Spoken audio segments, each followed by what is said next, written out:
nation which had just overcome a struggle against Britain in what was known as the War of 1812. James Madison had just started his second term in office, and in 4 years, he would pass down his presidency to the Secretary of State, James Monroe. With the weakening Federalist Party, Monroe won the election of 1816 with 183 ballots against 34. This transgression in power, from Jefferson to Madison to Monroe, became known as the Virginia Dynasty. And now, under the rule of Monroe, along with the end of the war, Americans no longer feared the foreign threats to their nation. Another benefit was a decrease in political disputes between parties and less opposition from factions. Hey guys, let's go overthrow the Republicans. Nah, ever since Monroe came into power, I'm just not in the mood. Hey guys, let's make finger puppets! What? To achieve his goals of peace, Monroe began a goodwill tour of the country, where he received scarce resistance and instead fervent appreciation. Even the Federalist newspaper in Boston, the Columbian Sentinel, coined the phrase we now use today to describe the significant time period as the era of good feelings.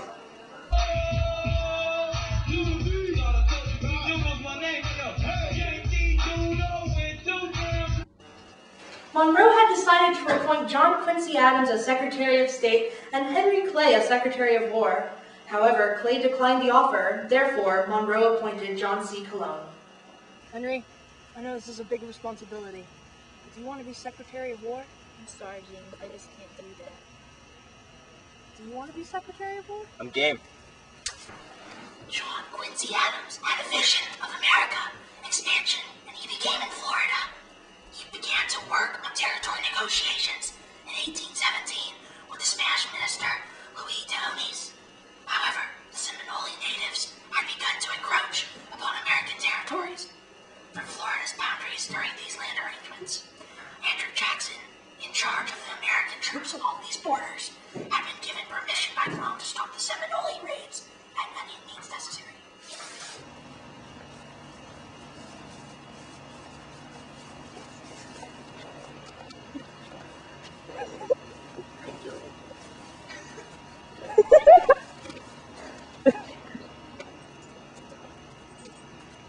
Hello?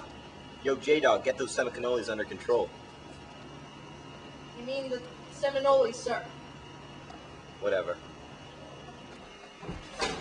Jackson took this opportunity to invade Florida and capture the Spanish forts, St. Mark's and Pensacola.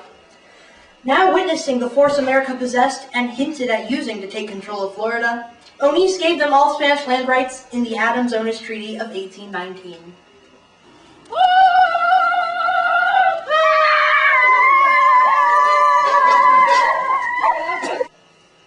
Republican James Monroe was re-elected in 1820 without opposition, thus ending the Federalist Party altogether. Monroe contributed to many important events in his last 4 years as president. He helped Adams, Calhoun, Clay to invent the American system, a subtle form of federalism, which tried to raise tariffs and aid internal improvements such as transportation routes.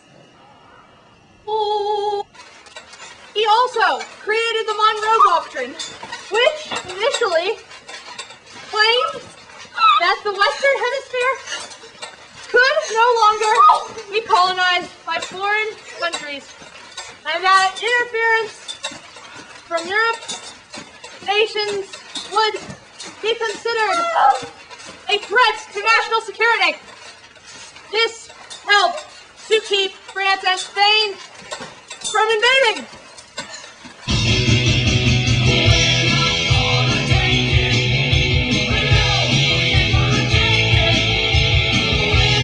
Finally, the creation of the Second Bank of the United States in 1816, after the first bank had expired.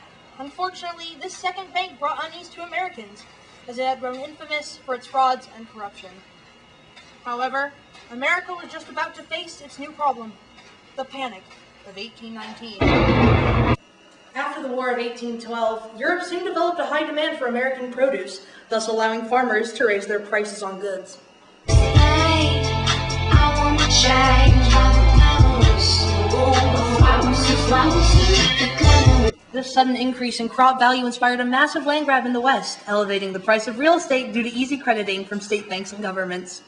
However, the National Bank came under new management in 1819, limiting credit and foreclosing mortgages early. The state banks began to fail, and America fell into a 6-year depression.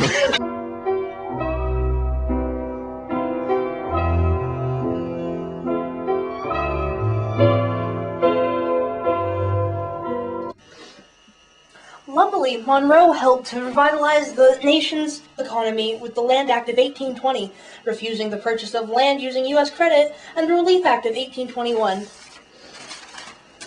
allowing debtors to waive parts of their land and apply previous payments to what they still owned. For nearly 10 years, America prospered without political conflict and even gained new territories while furthering the expansion into the West.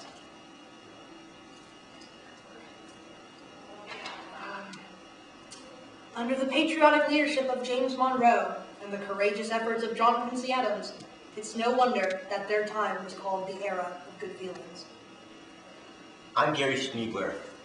And I'm Gary Schneebler. And thank you. Thank you For for joining us.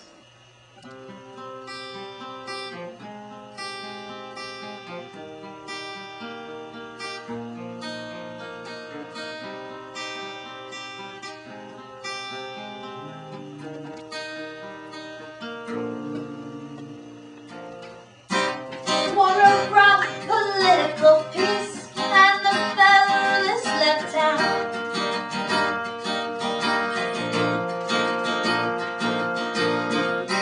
Obligations began to cease and no one wore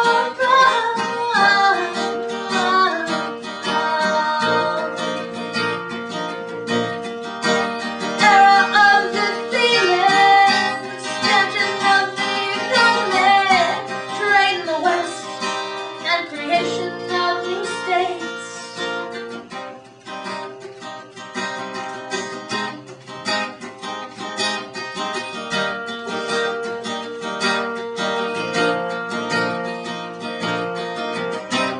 Jackson took over the Florida ports. Adams and Otis were discussing land.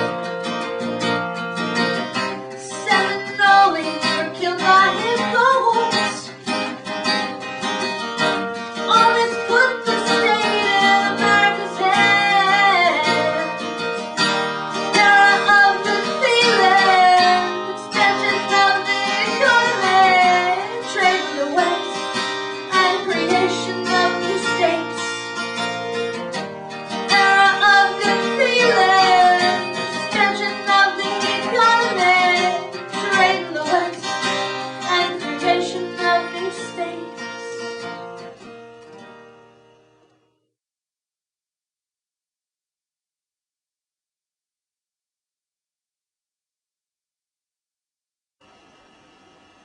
This transgression in power from Jefferson. No, stop. You already messed up. I've studied a country where he received some scarce resistance, and instead,